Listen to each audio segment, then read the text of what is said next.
Hello sir, इसमें एक second भी टाइम वेस्ट नहीं होगा, एकदम क्लियर बात होगा, 10 मिनट 15 मिनट में हम पूरा खत्म कर देंगे। ठीक है, तो यहाँ देखते हैं चार्ज क्या है। चार्ज एक स्केलर क्वांटिटी, ठीक है। चार्ज का एक फराडे यूनिट होता है, फ्रैंकलिन होता है, फ्रैंकलिन छोटा, फराडे बड़ा। एक कूलम जो होता है, कूलम बराबर वो होता है 3 × 10⁻⁹ जो कि CGS होता है, ESU, ठीक है। इलेक्ट्रॉन जो होता है 10⁻30 kg मान सकते हो तुम, ठीक है। क्यू बराबर IT होता है। तुम इलेक्ट्रॉन प्रोटॉन को बराबर मान सकते हो चार्ज में, क्यू होता है और मास में एम होता है, ठीक है।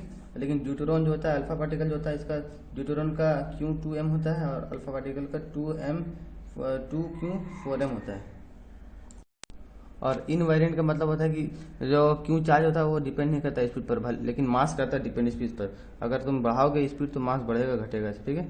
और सेम चार्ज अट्रैक्ट भी कर सकता है और रिपेल भी कर सकता है, ठीक है। यहाँ पर देखो इलेक्ट्रिक फील्ड, मैग्नेटिक फील्ड और इलेक्ट्रोमैग्नेटिक फील्ड, ठीक है। ये रेस्ट में क्या होगा, रेस्ट में जो होगा टिक कट कट, फिर टिक टिक कट, फिर टिक टिक टिक, ठीक है। देखो जो कंडक्टर होता है उसमें इलेक्ट्रॉन फ्लो करता है, इसमें नहीं करता, ठीक है। जो कंडक्टर होता है उसमें एक्स्ट्रा जो चार्ज होता है ना सरफेस पर रहता है, ठीक है। और चाहे वो सॉलिड हो या होलो हो, लेकिन इसमें तो मूव ही नहीं कर सकता। अब चार्ज हो जो फ्रिक्शन फ्रिक्शन कंडक्शन, इंडक्शन, ये सब मेथड ऑफ चार्जिंग है, ठीक है। तो फ्रिक्शन में क्या होता है आपका, अधिक एक अमीर गरीब आदमी का एग्जाम्पल ले लो, ठीक है, इंसुलेटर के लिए। कंडक्शन में क्या होता है आपका, एक ले लो R1/R टोटल एंड इंटू में Q टोटल, ठीक है। ये टाइम इतना स्पीड से जा रहा है। और इंडक्शन ले लो अर्थिंग का एग्जांपल, ठीक है। अब यहाँ सुपर पोजिशन थ्योरम समझो। सुपर पोजिशन थ्योरम क्या होता है कि दो के बीच में जो फोर्स लगेगा किसी पर डिपेंड नहीं करेगा, ठीक है। लेकिन ओवरऑल एक चार्ज पर सब डिपेंड करेगा, ठीक है। हमारे साथ ले लो कि अगर 2 है, x increase by by by नहीं 2 है, एक्स इंक्रीज बाई 200%, तो 2x ही होगा, लेकिन बाई रहेगा तो 3x हो जाएगा, ठीक है। यहाँ पर तुम देखो, यहाँ पर तुम देखो कुलम कुलम लॉ क्या होता है। ये सेंट्रल होता है, अट्रैक्टिव होता है, रिपल्सिव होता है, लॉन्ग रेंज होता है, मेडिएटेड बाय द फोटोन होता है, कंजर्वेटिव होता है, valid for all spherical symmetrical charge होता है, ठीक है। यहाँ पर तुम देखो इलेक्ट्रिक फोर्स देखो यहाँ पर एमआर क्या हो सकता है कि जीपी जो होता है वो होता है A/1 - R होता है, ठीक है, ये समझ गया। और x जो होता है वो होता है R/√n+1। आप क्या डिस्टेंस मेरे को बताने की जरूरत नहीं है, ठीक है। उसके बाद जो मेरे पास W होता है, W बराबर 2πf होता है, और V बराबर RW होता है, T बराबर इनवर्सली प्रोपोर्शनल टू फ्रीक्वेंसी होता है, और अपोजिट के लिए वहाँ पर माइनस लगा देना, समझ गया। देखो इलेक्ट्रिक फोर्स जो होता है वो होता है फोर्स बराबर K/Q1Q2/R² होता है, ठीक है। ये स्टेबल और अनस्टेबल का एग्जांपल है कि यहाँ पर अगर ऊपर रखेंगे तो वापस आ जाएगा, ये यहाँ से नीचे गिराएंगे तो नहीं आएगा, ये ऊपर से नीचे गिराएंगे तो आ जाएगा। तो स्टेबल नॉन स्टेबल का एग्जांपल है, ठीक है। यहाँ पेंडुलम के बारे में बताते हैं। टेन थीटा बराबर जो होता है मेरे पास फोर्स ऑफ इलेक्ट्रिक फील्ड बटा 4 mg होता है, मतलब ग्रेविटेशनल फोर्स वाला कॉन्स्टेंट होता है। टेन थीटा 1/2 भी ऐसे कर सकते हैं, टेन थीटा 1/2, टेन थीटा 2 ऐसे कर सकते हैं ना। और तुमको डायग्राम समझने की जरूरत नहीं, ठीक है। इलेक्ट्रिक फील्ड जो होता है K/Q/R² होता है। रिंग का जो होता है वो होता है आपका R² + x² का 3/2 नीचे में होता है, और ऊपर होता है K/Q(x/R² + x² का 3/2, ठीक है, रिंग के लिए। और यहाँ पर हाफ रिंग के लिए बोलेंगे तो 2k लेमड़ा/r, सर्कुलर के लिए लेंगे तो 2k लेमड़ा/r और साइन थीटा/2 होगा, किसी आर्क के लिए लेंगे तो, ठीक है। लेकिन इन्फिनाइट के लिए लेंगे और या फिर हाफ रिंग के लिए लेंगे तो यही होगा, ठीक है। और यहाँ पर डायपोल का बात करें तो डायपोल आपका हो जाएगा P बराबर QL, जो कि आपका एक वेक्टर क्वांटिटी है, कूलम मीटर इसका आपका है यूनिट, इसका इसका इतना ही है। जो फोर्स होता है वो नेगेटिव से पॉजिटिव की तरफ जाता है, और डायपोल भी। लेकिन इलेक्ट्रिक फील्ड होता है पॉजिटिव से नेगेटिव की तरफ जाता है, और इलेक्ट्रिक फील्ड लाइन भी, ठीक है। चार्ज डेंसिटी जो होता है वो होता है लेमड़ा होता है, और ये रो होता है, और कुछ और होता है, ठीक है। ये होता है चार्ज बटा लेंथ, ये होता है चार्ज बटा एरिया, ठीक है, बस नहीं जानो। जो इलेक्ट्रिक फील्ड लाइन होता है वो होता है इमेजिनरी होता है, टेंजेंट होता है, give the direction of the tangent होता है, डायरेक्शन देता है, कंटिन्यूअस होता है, नॉट शार्प पॉइंट होता है, ठीक है।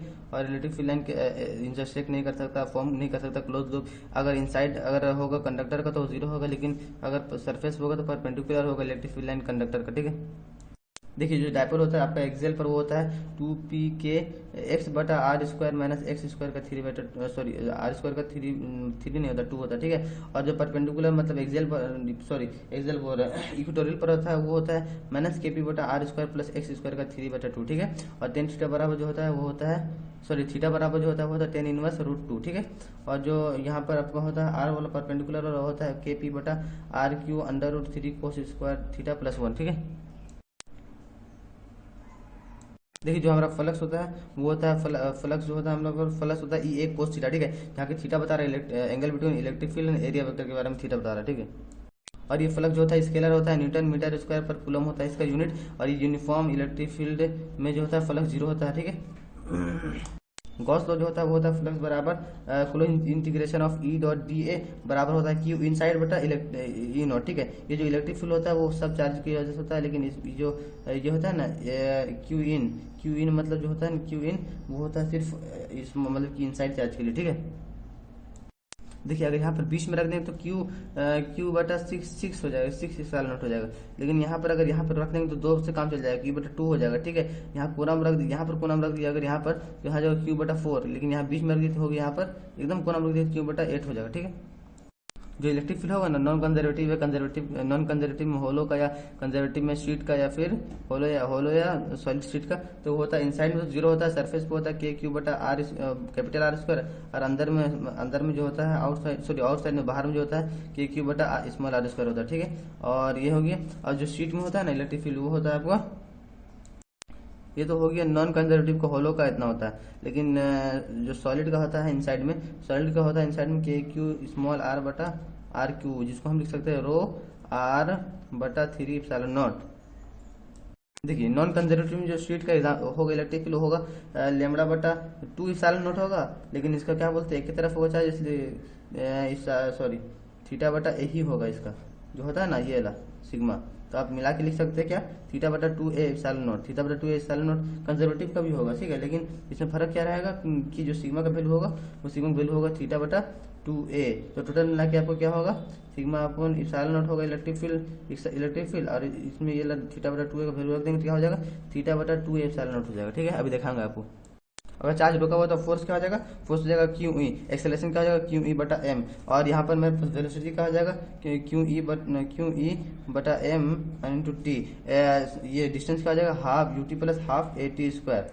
मेरे पास ये क्या हो जाएगा ये स्ट्रेट लाइन फॉलो करेगा, स्ट्रेट पाथ फॉलो करेगा। और मोमेंटम क्या हो जाएगा मोमेंटम हो जाएगा मेरे पास एम भी बराबर क्या होता है मेरे पास एम भी बराबर मेरे पास होता है एफ टी बराबर क्या होता है क्यू ई हो गया एफ फोर्स और टी का टी हो गया क्यू ई टी हो गया। स्ट्रेट लाइन फॉलो करेगा, स्टॉपिंग डिस्टेंस जो होता है मेरे पास वो होता है एम यू स्क्वायर बटा 2 क्यू ई, ठीक है। जो मेरे पास 10 अल्फा ये गामा होता है वो होता है मतलब Q E D upon M U naught square, ठीक है।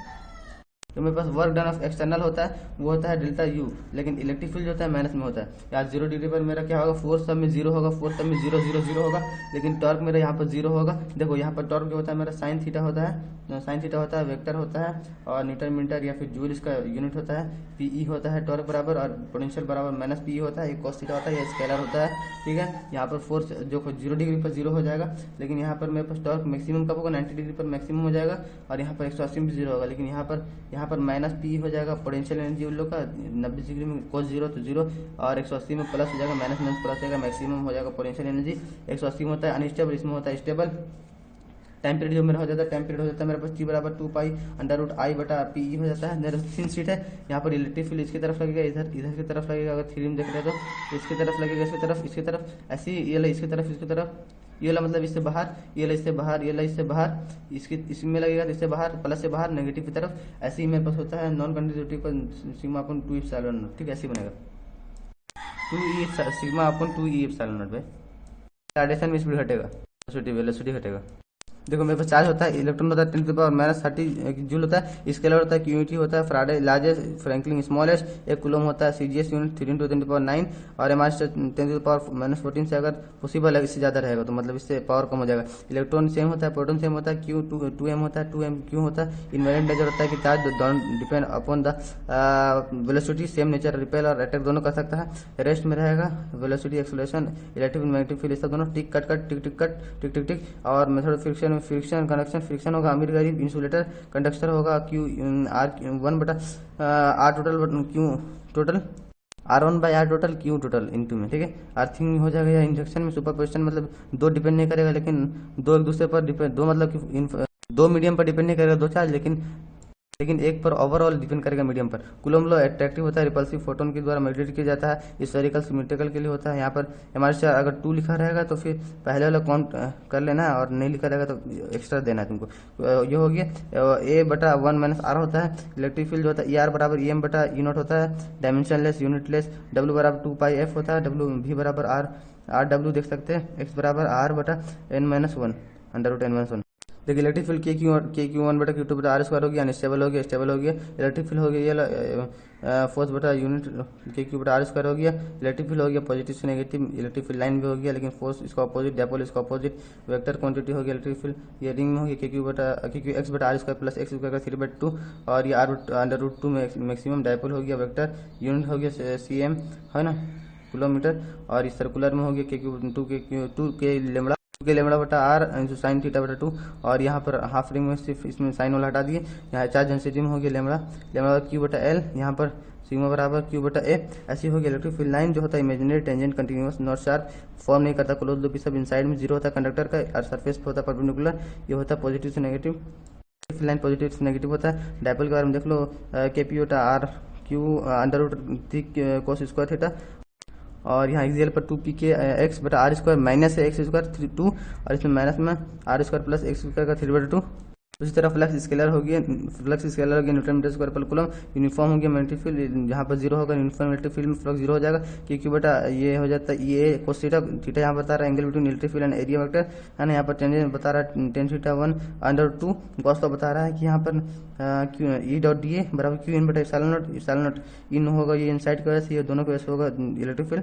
गॉस लॉ बता रहा है कि क्लोज लूप बनाओ, मीडियम पर डिपेंड करेगा, नहीं मीडियम पर डिपेंडेंट, और मीडियम पर डिपेंड करेगा लेकिन साइज शेप पर डिपेंड नहीं करेगा। सर यहाँ पर बीच में रहेगा सेंटर पर तो 6 होगा, यहाँ पर ऊपर रहेगा 2 में काम चल जाएगा, एकदम कोना तो 8, यहाँ पर रहेगा तो 4 हो जाएगा, यहाँ पर बीच में रहेगा तो कोना। तो इलेक्ट्रिक नॉन कंजर्वेटिव में होलो में रहे या होलो सॉलिड में रहे कंडक्टिव का, यहाँ पर देख लो फिगर, यहाँ पर अंदर में 0 होगा, सरफेस पे हो जाएगा KQ/R², और इनसाइड में हो जाएगा छोटा R²। ग्राफ ऐसे बनेगा कुछ, और यहाँ पर अगर सॉलिड देखोगे नॉन कंडक्टिंग का तो हो जाएगा इनसाइड में KQ छोटा R/बड़ा R², क्योंकि यहाँ पर इनसाइड में बोल रहा है तो बड़ा R² मेन होता है, R/3 यहाँ बहुत टाइम हो रहा है। देख लेते हैं कंडक्टिव में देख लो, हॉलो हो गया, शीट में देख लेते हैं, शीट में देख लो ε0/ε0, और ओवरऑल θ/2 हो गया, इसमें भी हो गया।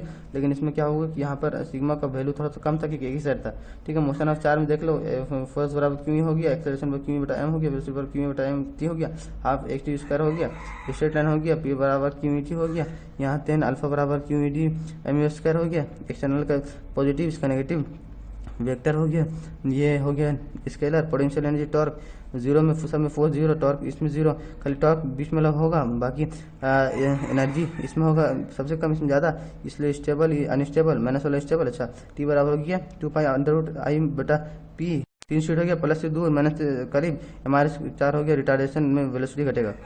दोस्तों इलेक्ट्रिक देखो दोस्तों, यहाँ पर ग्लास स्लैब रख दिया तो यहाँ पर क्या हो गया, मेरा μm जो होता है वो बढ़ गया, तो μm अगर बढ़ गया तो फोर्स घट जाएगा, फोर्स डिक्रीज हो गया। यहाँ पर इतना इलेक्ट्रॉन मेरे पास आया था, मेरे पास 1 कूलम पहले था, इतना ऐड किया तो यहाँ इलेक्ट्रॉन था, इलेक्ट्रॉन के इलेक्ट्रॉन लिखे, इतना मेरे पास आया 0.8, और यहाँ पर 0.2 मेरे पास बचा लास्ट में, क्योंकि 1 से जोड़ दिए तो ठीक है। यहाँ मिड में रख दिए तो ई चार्ज इस पर जितना फोर्स लगाएगा इस पर उतना ही लगाएगा, तो क्या किया, दोनों को फोर्स बराबर कर दी इन लोग का, दोनों को फोर्स बराबर 0 हो गया, या फिर दोनों को फोर्स बराबर कर दी समझो, है ना, ठीक है। तो यहाँ पर दोनों को फोर्स जोड़ के 0 आया मेरे पास, क्योंकि इक्विलिब्रियम में था ये वाला, ठीक है, इसलिए क्योंकि इक्विलिब्रियम में था इसलिए 0 हो गया। यहाँ ऐसे करके इतना बराबर आ गया।